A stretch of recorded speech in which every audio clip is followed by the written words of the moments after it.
welcome back to Left Cocktails. Tonight we're making the Gem. The Gem was first made in the 1890s by William Schmidt, and it was published in a book called The Flowing Bowl, What and When to Drink.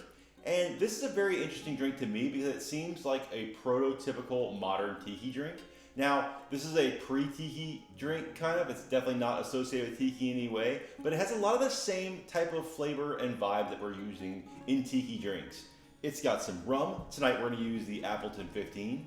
It's got cognac, which is not so commonly used in tiki, but it's there, it's there. Tonight we're going to use the Saint Remy signature. Tonight we're going to use the Saint Remy signature. It's got lime juice, it's got pineapple syrup, and Angostura bitters. So if you like a tiki drink, this is pretty much perfectly in line with that. And why this is so interesting is because it's also topped for garnish with some cinnamon instead of the nutmeg that was used a lot in those days.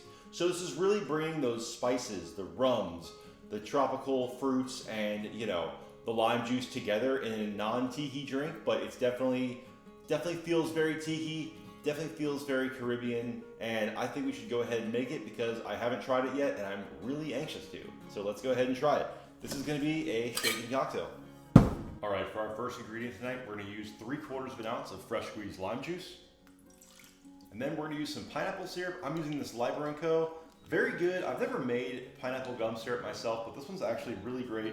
I love the taste of it. And I'm not really tempted to make my own because this one's so easy to use. We got 1 dash of our Angostura bitters. Like I said, we got those spices going in right away with the tropical fruits. I think this is really tiki bound. And we've got our 1 ounce of brandy, or cognac, whatever. I have brandy tonight. And then finally, it calls for Jamaican rum. I'm using Appleton 15. I read it calls for Appleton Signature, but I'm out of that, and I'm out of Appleton 12. So we get the good stuff. My favorite Appleton, the 15. All right, now we're gonna add in our ice. Give that a little tap. Shake 10 to 15 seconds.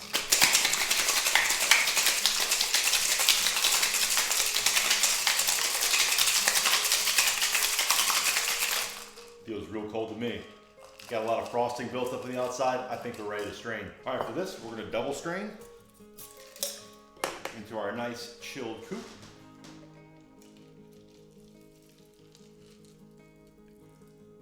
For our garnish, nothing fancy here. I'm gonna, sprinkle some ground cinnamon on top, but not too much. That was too much, but I bet it's gonna be even better now. All right, let's go ahead and try the Gem. I've actually never had this before. Let's try it.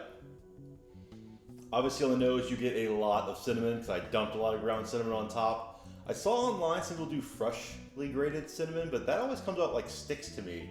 It's not very appealing, so I went with ground. Oh, delicious.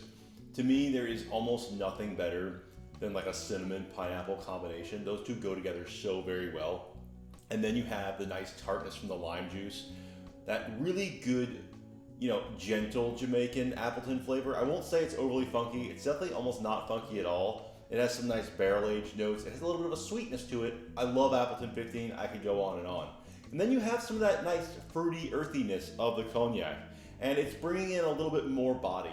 But really what you get up on front is the cinnamon, pineapple, lime, and then the back with those nice rum flavors. Absolutely delicious. In today's world of you walk into a tiki bar and it kind of smells like cinnamon in the air, I'm really surprised the Gem is not on more menus because while not a tiki drink, it's definitely got all the correct vibes and it's really good. And it's not like most bars wouldn't have the ingredients to make it, and I think most people really like it. It's pretty, it sips really easily, and it's not quite tiki. Again, it was from the 1890s. That's a good 30, 40 years before Don the Beachcomber started making his rum rhapsodies. This is absolutely incredible. I love it. If you've had the Gem, let me know what you think. Leave a message in the comments. And I did forget to mention that this is Ned King's Gem. The original Gem recipe is a lot more complicated, and Ned King rejiggered it for his restaurant and bar, and that's what the recipe I use today. I find it really good. If you like the video, please like and subscribe. Cheers, and I'll finish the rest of this one.